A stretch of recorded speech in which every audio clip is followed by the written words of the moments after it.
warahmatullahi wabarakatuh.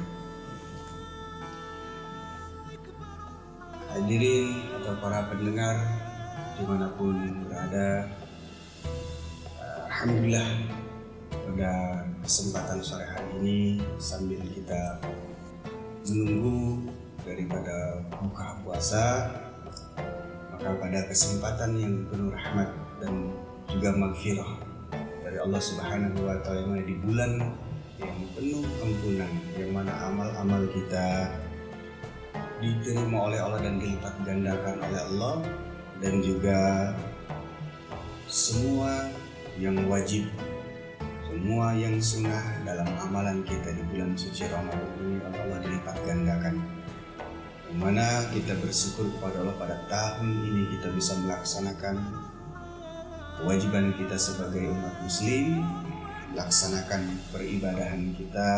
Mudah-mudahan kita bisa maksimal yang sunnah maupun yang wajib.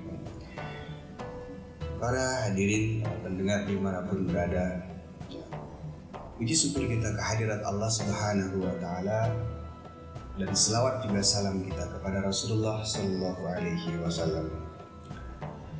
Dalam waktu yang singkat ini, pada kesempatan sore hari ini menjelang minggunya kita berbuka puasa, maka kita bersama-sama untuk mempelajari atau menambah pengalaman kita bagaimana hakikatnya berpuasa.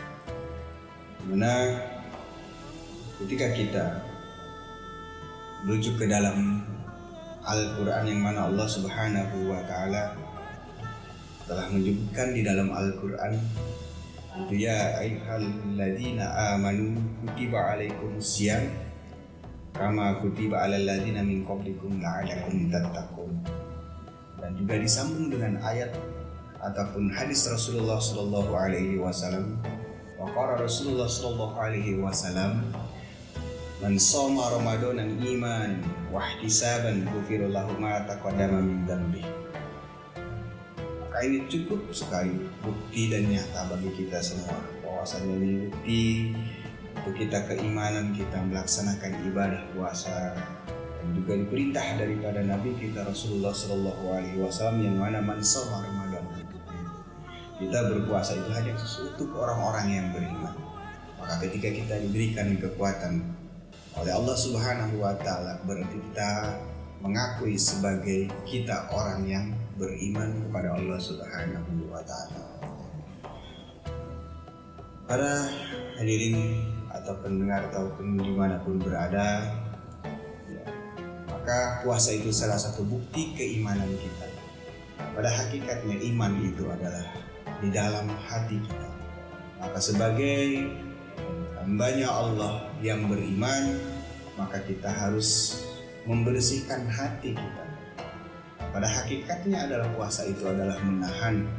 Maka bukan berarti menahan ketika ada makanan kita menahan, dan sekuat tenaga kita semacamnya menahan sesuatu hal yang ada di dalam diri kita.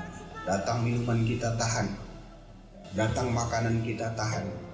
Bukan yang seperti itu maksud menahan, tapi adalah menahan diri atau mengendalikan diri kita dari nafsu-nafsu, yang mana kita harus bisa bagaimana caranya untuk jangan sampai kita itu tidak bisa menahan diri kita. Bukan menahan daripada makanannya, tapi menahan daripada syahwat atau hawa nafsu yang ada di dalam diri kita itu. Nah, di dalam diri kita itu, mana manusia itu terbagi ada beberapa bagian. Ada yang namanya jasmani dan rohani.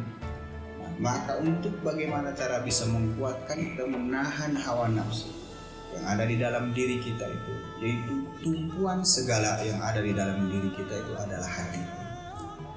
Maka di dalam hati kita ini, yang mana hati kita ini diibaratkan, kalau kata wali-walinya Allah atau salah satu Syekh Abdul Qadir Al-Jilani mengatakan bahwasanya di dalam hati kita ini ada cerminan, yang bagaimana si hati ini bisa bersih.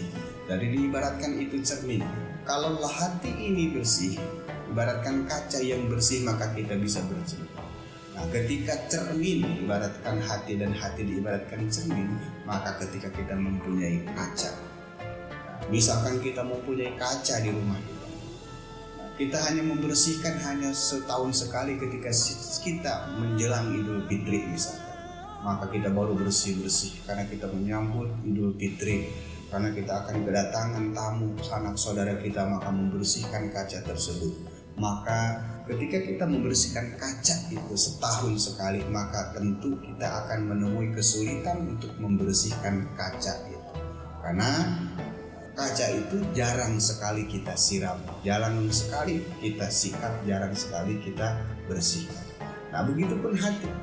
Maka hati sebagai cerminan diri kita, maka hati ini ada yang namanya pembersihnya. Nah, hati ini kita ada pembersihnya. Dan bagaimana untuk membersihkan yang namanya hati? Maka kalau diibaratkan kaca itu, hati pun ada yang namanya pensiramnya. Terus bagaimana hati ini bisa disiram? Maka nyiramnya itu dengan apa? Maka hati ini disiram dengan kita caranya berzikir. Nah, dikatakan dalam Al-Quran, zikir itu ala bizikrillah tatmainnul qulub. Orang yang berzikir itu maka akan diberikan ketenangan hatinya oleh Allah Subhanahu wa Ta'ala. Nah, maka untuk menjadi bersih, dan ini hati bisa mempunyai cerminan atau disebut bercahaya, yang mana kita bisa disebutkan itu bercahaya, dan kita bisa, cahaya itu bisa memantulkan cahaya ilahiyah, kita bisa nyambung kepada Allah Subhanahu wa Ta'ala. Maka hati ini pertama dengan kita siram dengan banyak-banyaknya kita berzikir kepada Allah Subhanahu wa Ta'ala. Ibaratkan kaca tadi, ya, kita harus siram, dan hati pun kita harus siram. Kalau kita membersihkan kaca langsung disikat, maka kaca itu akan luka. Dan hati pun begitu, karena setelah kita siram maka ada yang harus kita sikat. Maka setelah disiram hati ini dengan kalimat-kalimat zikir, maka setelah disiram hati kita dengan kalimat-kalimatnya itu, kalimat-kalimat thayyibah, membesarkan, mengagungkan Allah, atau zikir subhanallah, alhamdulillah, wala ilaha illallah, wallahu akbar, atau kalimat-kalimat zikir yang lainnya yang tentunya artinya mengingat kepada Allah. Maka selanjutnya kita mensikat bagaimana caranya hati ini agar hati ini bisa mengkilat dan memancarkan cahaya ilahiyah yang menyambungnya kita kepada Allah Subhanahu wa Ta'ala hati. Maka cara mensikatnya hati adalah dengan menghilangkan yang ada di dalam hati kita. Apa yang harus dihilangkan? Yang pertama adalah yang disebutnya itu iri, dengki. Iri dan dengki. Jadi sikat hati kita dengan menghilangkan iri dan dengki.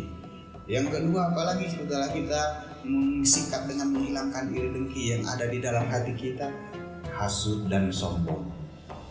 Sepakat iri dan dengki, hasud dan sombong itu yang harus disikat di dalam hati kita, dihilangkan yang ada di dalam hati kita. Maka selanjutnya ada juga yang disebut itu keraguan-raguan yang ada di dalam hati kita yang harus kita hilangkan. Dan yang terakhir keenam yaitu keputusasaan. Maka sudah disikat dengan kita tadi iri, dengki, hasud, sombong, keraguan-raguan, dan juga nanti keputusasaan, itu dihilangkan semua yang ada di dalam hati kita, maka hati ini akan muncul cahaya ilahiyah, maka hati ini akan menyambung kepada sang pemilik hati, yaitu Allah Subhanahu wa Ta'ala. Maka itu hakikat daripada puasa itu adalah yang membersihkan kita, bukan hanya zahir dan batin, tetapi puasa juga membersihkan yang ada yang namanya qalbi, hati daripada manusia tersebut. Jadi maka Allah tidak hanya melihat daripada jasad kita, tidak melihat hanya daripada pangkat dan jabatan kita, namun Allah melihat adalah bagaimana isi hati kita. Maka dengan puasa inilah salah satunya cara kita untuk bagaimana memberikan cahaya-cahaya ke dalam hati yang ada di dalam diri kita, agar kita bisa mengenal siapa sang pemilik hati, siapa yang menciptakan kita, yaitu Allah Subhanahu wa Ta'ala. Maka itulah yang disebut menyikat. Ya, kalau kaca tadi kita sikat dengan sabun atau pembersih, dan maka hati setelah kita siram dengan kalimat zikir, maka disikat dengan menghilangkan iri, dengki, hasad, sombong, yaitu pendendam ataupun disebutnya menghilangkan keraguan-raguan dan keputusasaan yang ada di dalam diri kita. Nah, setelah kita tadi pertama siram dan kita sikat yang namanya hati, maka ada lagi yang terakhir, yaitu mensiramnya Karena setelah disiram pertama, dibilas lagi nanti yang terakhir, disiram, disikat, lalu dibilas. Apa pembilasnya? Untuk supaya hati ini jernih, bening, mengenal Allah Subhanahu wa Ta'ala. Maka cara kita untuk membilasnya dengan bertobat kepada Allah Subhanahu wa Ta'ala yang pertama, yang kedua bersyukur kepada Allah Subhanahu wa Ta'ala. Maka itulah ya, setelah kita siram, lalu kita sikap, lalu kita siram ataupun bilas, maka membilasnya dengan kata tobat dan bersyukur. Tobat seperti apa? Maka tobat itu adalah meninggalkan semua yang memang dilarang oleh Allah dan Rasul. Nah, syukur bagaimana? Ya, syukur itu adalah menerima pemberian daripada Allah, qada dan qadar, pemberian daripada Allah, nasib baik ataupun buruk, maka hakikatnya itu adalah yang terbaik daripada Allah Subhanahu wa Ta'ala. Maka jadikanlah Ramadan ini sebagai salah satu pembaikan diri kita. Dengan berpuasa ini kita menempa diri kita agar menjadi hamba-hamba Allah yang bersih lahir maupun batin. Terutama adalah hati kita ini, yang mana dari mana semuanya ini adalah timbul daripada awalnya hati kita. Maka ketika hati kita bersih, maka keluar ucapan pun yang bersih-bersih, maka keluar semuanya, dan itu disebutnya pembersih dari awalnya yaitu hati. Maka insyaallah semua gerak-gerik kita yang disebut sami'an, basiran, mutakalim pun akan bersih. Pendengaran, penglihatan, ucapan kita akan bersih ketika hati ini sudah menyambung dengan sang pemilik hati yaitu Allah Subhanahu wa Ta'ala. Maka itu yang mungkin bisa saya sampaikan pada kesempatan sore hari ini menjelang kita berbuka puasa. Mudah-mudahan ini bisa bermanfaat dan bisa menjadikan kita semua introspeksi diri kita dan tambah bersemangat untuk menjalankan ibadah puasa. Dan cukup sekian dari saya. Selamat berbuka puasa. Wabillahi taufiq wal hidayah. Wassalamualaikum warahmatullahi wabarakatuh.